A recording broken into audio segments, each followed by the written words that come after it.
बिस्मिल्लाहिर्रहमानिर्रहीम। नाजरीन, मशहूर यूट्यूबर लीज़ा सार के साथ जो वक़ूआ हुआ आज, जो हैपनिंग हुई, जो सुबह से सोशल मीडिया पे वायरल है, जिसको देख के, पढ़ के, सुन के आप दोस्तों की तरह मैं भी सुबह से अफ़सरदा और मायूस हूँ। उसके साथ क्या हुआ, किसने उसकी पिक्चर्स बनाई, किसने उनको अपलोड किया, किसने शेयर किया, उनका आपस में क्या रिलेशन था, ये तो सारी इन्फॉर्मेशन हम सोशल मीडिया पे मुख्तलिफ चैनल्स पे देख भी रहे हैं, सुन भी रहे हैं, पढ़ भी रहे हैं और अभी फर्दर इन्फॉर्मेशन आ भी रही है। अनफॉर्चुनेटली इस किस्म के वक़ूए हमारे माशरे में हर दूसरे चौथे महीने होते रहते हैं। एफआईए की जो फाइल्स हैं, साइबर क्राइम की जो फाइल्स हैं, इस किस्म की एप्लीकेशन से भरी पड़ी हैं। अभी कुछ दिनों पहले डॉक्टर आमिर लियाकत की मौत भी इसी किस्म के वक़ूए से हुई। अब इस सेशन में हमने देखना ये है कि सोशल वजूहात, जो हमारी माशरती वजूहात हैं, या जो हमने अपने दीनी और मज़हबी रास्ते छोड़ दिए हैं, उनकी वजह से जो वजूहात बनी हैं, वो अपनी जगह पे हैं। लेकिन कौन से ऐसे पर्सनल एस्पेक्ट्स हैं, जिनकी वजह से इस किस्म की हैपनिंग होती हैं? ज़ाती वजूहात क्या हैं?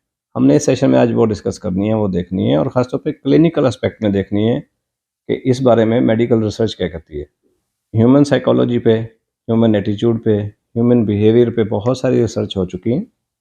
एक रिसर्च उसमें ये बताती है कि personal information most of the time जब शेयर होती हैं, तो डिपेंड करती हैं वो टाइमिंग पे और फेज़ पे, यानी मोड ऑफ द ब्रेन क्या है उस वक़्त।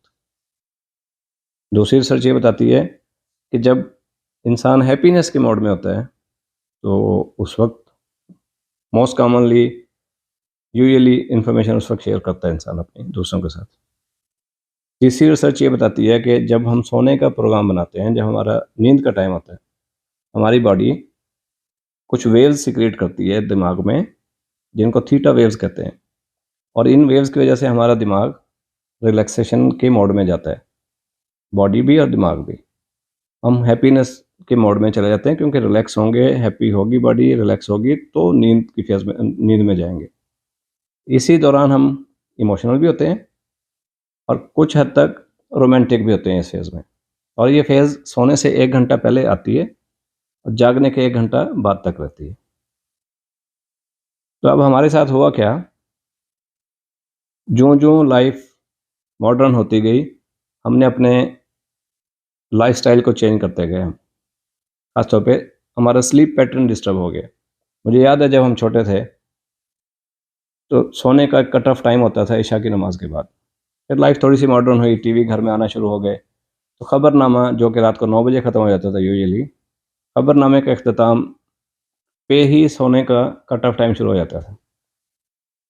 फिर लाइफ़ मॉडर्न होती गई, डिजिटल गैजेट्स आते गए, मोबाइल हमारे हाथ में आया, हाथ से हमारे बेडरूम में गया, बेडरूम से हमारे बेड तक चला गया और सोने के आखिरी लम्हा तक हम मोबाइल का इस्तेमाल करते हैं। तो ये पर्सनल इन्फॉर्मेशन, जैसे मैंने अभी पहले बताया, हैप्पीनेस के जब मोड मोड में होता है बंदा, तो उस वक़्त शेयर करने की टेंडेंसी ज़्यादा होती है। एक और रिसर्च बता रही है कि जब आप इस फ़ेज़ में होते हैं, थीटा वेव्स वाली फ़ेज़ में, उस वक़्त आप हैप्पीनेस के मोड में हैं, रोमांटिक मोड में हैं, तो आप अपनी पर्सनल इन्फॉर्मेशन अपने डियरेस्ट और नियरेस्ट को शेयर कर देते हैं। उसमें टेंडेंसी ज़्यादा होती है, 93% चांसेस होते हैं कि उस फ़ेज़ में, उस टाइमिंग में ये इन्फॉर्मेशन शेयर हो रही थी। तो जब हमने किसी को अपना समझ के इन्फॉर्मेशन शेयर कर दी, तीर कमान से निकल गया, तो फिर ये उस पे डिपेंड करता है कि वो इसको आगे कैसे ट्रीट करता है।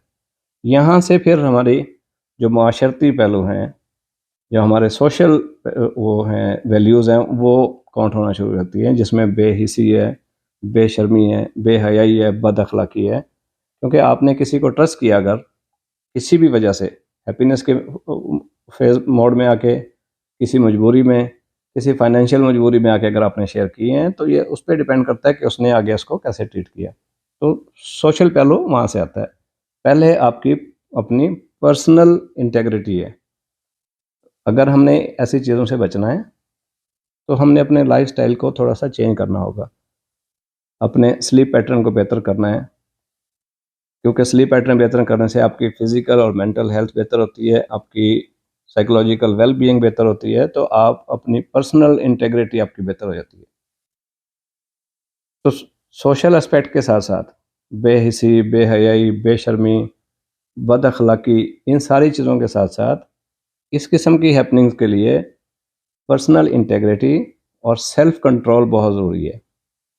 तो इस सेशन के थ्रू मेरी आप तमाम दोस्तों से, सुनने वालों से, ख़ास तौर पे बच्चे और बच्चियों से रिक्वेस्ट है कि किसी भी सूरत में, किसी भी फ़ेज़ में अपनी पर्सनल और प्राइवेट इन्फॉर्मेशन, फ़ोटोज़, वीडियोज़ किसी दूसरे को, अपने कुलीग को, अपने क्लास फेलो को, अपने कज़न्स को, अपने दोस्तों को किसी भी सूरत में, किसी भी हालत में, किसी भी फ़ेज़ में शेयर ना करें। क्योंकि कोई किसी का हमदर्द नहीं होता, कोई किसी का मुखलिस नहीं होता। स्टडी ये भी बताती है कि वीडियो को, फ़ोटो को देखने के बाद कोई भी डिलीट नहीं करता। 87% लोग चीज़ों को डिलीट नहीं करते जो उनकी इंटरेस्ट की चीज़ें होती हैं। इस दुनिया में सिर्फ 2 ही रिश्ते ऐसे हैं, बहन भाई और माँ-बाप, जिनके ऊपर आप ट्रस्ट कर सकते हैं।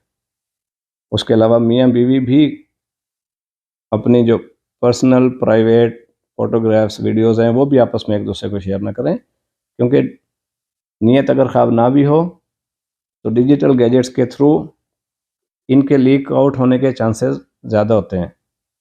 अगर आप अपनी ज़िंदगी को कंफर्टेबल रखना चाहते हैं, तो ज़िंदगी को अल्लाह और अल्लाह के रसूल नबी करीम सल्लल्लाहु अलैहि वसल्लम के बताए हुए असूलों के मुताबिक, यानी कि मोमिन और मोमिनात अपनी शर्म और हया का ख्याल रखें, अपनी नज़रों को नीचा रखें और इन जो क्लिनिकल स्टडीज़ हैं, इनकी रोशनी में ख़ास तौर पे उन फ़ेज़ेज़ में जो जिसमें आप हैप्पीनेस के मोड में होते हैं, उस फ़ेज़ में इन डिजिटल गैजेट्स का इस्तेमाल कम से कम कर दें, बल्कि हरगिज़ ना किया करें। इनको डिजिटल पार्किंग पे लगाया करें, इनको साइन ऑफ करके रख दिया करें और सुकून की तसल्ली की नींद सोया करें।